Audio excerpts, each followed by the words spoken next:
This has to be one of the best looking, most beautiful cars made in the last 20 years. This is, of course, the Gordon Murray brand new T.33 607 horsepower V12 that revs to over 11,000 RPM, and it comes with a manual transmission. You can't have an automatic if you want to. They're already pre-sold, half of the cars, and only 2 people have chosen the automatic, and I would definitely go for the manual myself. The price is around $1.85 million, but really, talking price almost feels wrong in this case, because how can you put value on a piece of art? I feel almost dirty talking about pricing when it comes to this automobile. This is all the spec and tech that I'm going to talk about in this video, because you can find that on so many other channels, and that's not what we're focusing on right here. Here we focus on the design, and when we talk about the GMA T.33 here, there's a lot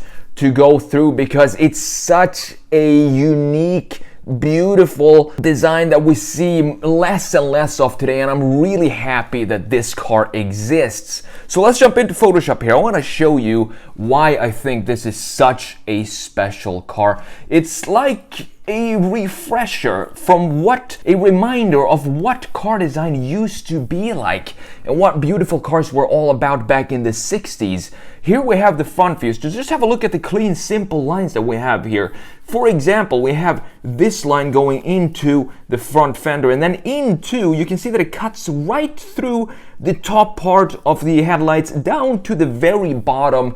And if you want to talk about line flow, this is a really good example. I'm going to show you the line flow here a little bit in the front view, and then also show you the inspiration for this car and what I think it reminds me of the first time I saw this car. And then you have this beautiful line here in the back as well, going sharp here, as you can see, and then kind of fades into the body here, and it turns into this beautiful soft surfacing right here that then comes back in the front fender when it goes up to this sharp point right here. I'm going to show you this more in detail when we have a look at a straight front view, when you see these peaks of these front fenders going into the front end, creating a very beautiful line flow in the front. So what this reminds me of is kind of a Ferrari 206 SP, for example, and the Alfa Romeo 33 Tipo Stradale here. These are some of the most beautiful cars of all time. But looking at this, you can see that I don't know, to me at least, it feels very similar to this type of approach to the design and the surfacing, specifically looking at the fenders here. For example, the Alfa 33 here, you have the same kind of flow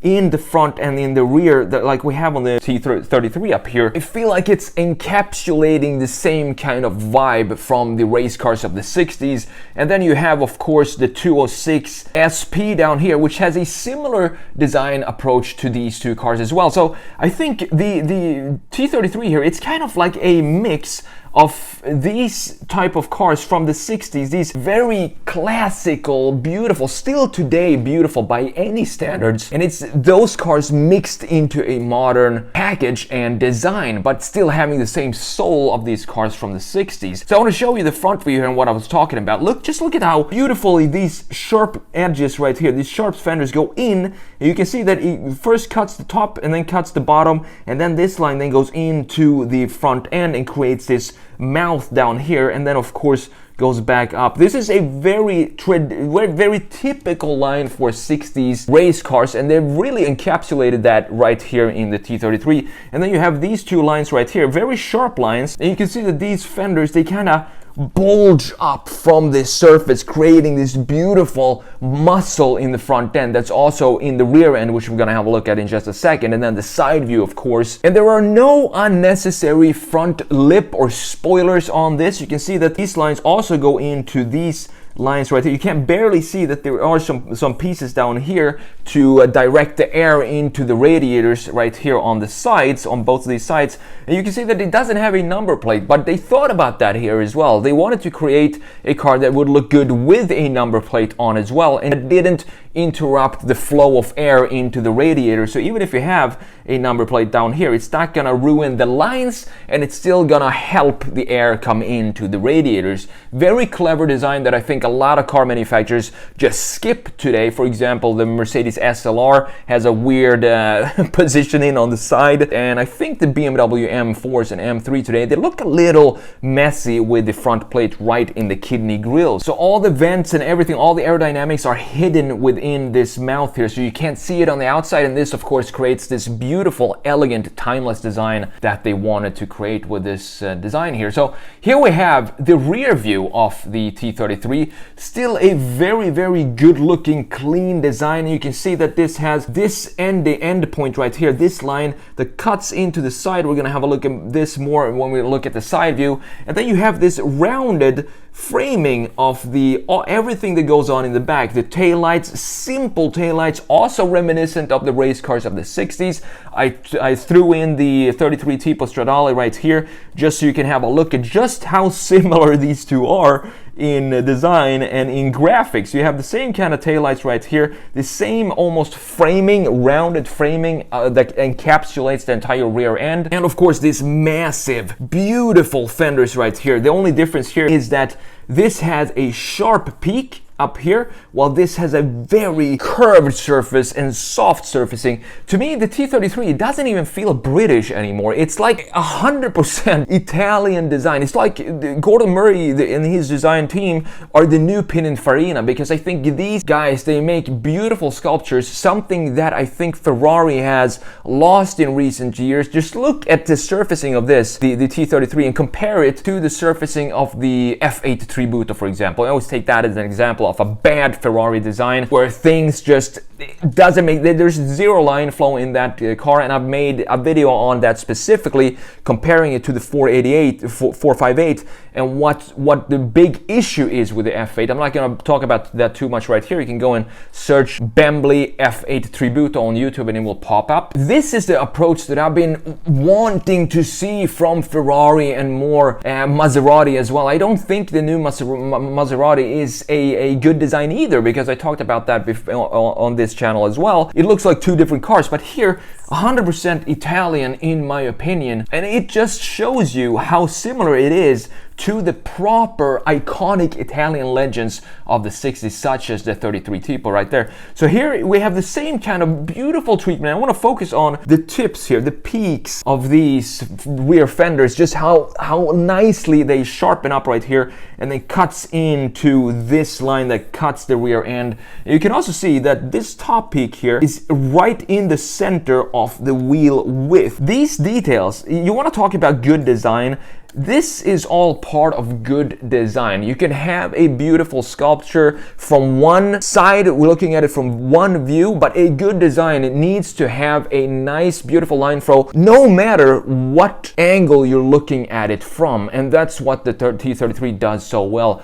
And you also have this creates that the muscle of the rear tires and the muscle of the rear end is right above the legs of the car, and it creates this beautiful stanced looking rear end that I'm missing in a lot of cars today. On top of that, it's such a simple design. Gordon Murray himself said that he wanted this car to look beautiful in 10, 15, 20 years, and I'm sure this will look like a refreshing design in 50 years from now, because just look at the 33 here in the 206 SP, they still look, in my opinion, more beautiful than the modern day Ferraris, because they're simpler. And going back to simplicity is always going to help a design, specifically when we talk about car design. So last but not least, let's have a look at the side view here. And this is where you can see really how simple this design is and how well thought out it is. It's not easy creating a design like this, even though you might think so, because there are less lines. But here, it's all about proportions. So you can see that there are no cut lines here for example, the fuel cap. The fuel cap is right in here. So this little panel here just lifts up like this, or maybe the other way like this. And then you have the fuel cap on one side and you have the oil on the other side. So you don't have any unnecessary cuts in the body. And then this whole piece right here opens up for the luggage space. You have a ton of luggage in here. I think they said 7 large suitcases can fit in this car. So it's a proper GT car, and you can take this on longer journeys if you want to. Another detail, again, talking about the line flow here, another detail I want to focus on here is just look at the cut line of the door and how that goes into the lower part. We have the cut line of the door right here, and can you see where this flows in the air exit for the radiators, which is right here? You can see that we have a flow going right here that goes into the actual cut line of the door. If you can see that barely right here, it's very faint, but it is there. And this is another small detail that creates this beautiful line flow of this car. Look at how simple and elegant all these surfaces is. They're only cut by 2 very sharp lines in 2 key positions, and those are these lines right here. You have this sharp line right here going in the front fender, of course creating the muscle in the front, and then you have this. Absolutely love this area. You can see how beautifully sculpted this is, and it just creates a very elegant, simple design. The only thing that I'm a little, I don't know, unsure of is the design of this piece right here that we just talked about. This piece from a side view looks a little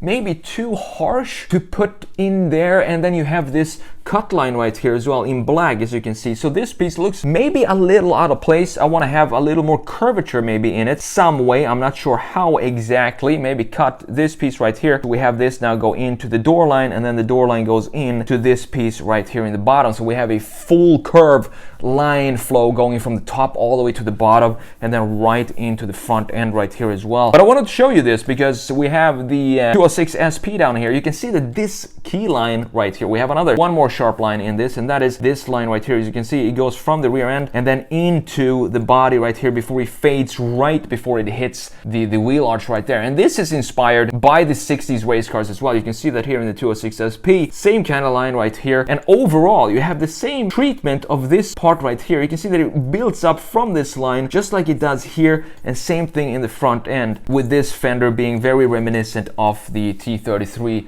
up there, or the other way around, obviously. I just want to say thank you to Gordon Murray and his team for resurrecting these type of designs and keeping the elegance and the grace of car design alive with models such as the T50 as well as the T.33 right here. And if I had $1.9 million to budget on a car, this would be probably the car I would buy, simply because of the design. And it has a V12 that revs to 11,000 RPM in connection with a manual transmission. This is one of these cars that are only going to go up in value, just because I think, even if it has a conventional engine, just because of the design. It's such a classic design, and it's never going to go old, and they don't have to worry. Gordon Murray is not going to have to worry about this car being elegant and beautiful in 10-15 years from now, because you have the proof right here in the Ferrari 206 SP and the Alfa Romeo 33 Tipo Stradale. If I had this car, and I would have it in my garage on a turntable so I could go and look at it from every angle and analyze this sculpture before I actually jump into my piece of art and go for a drive.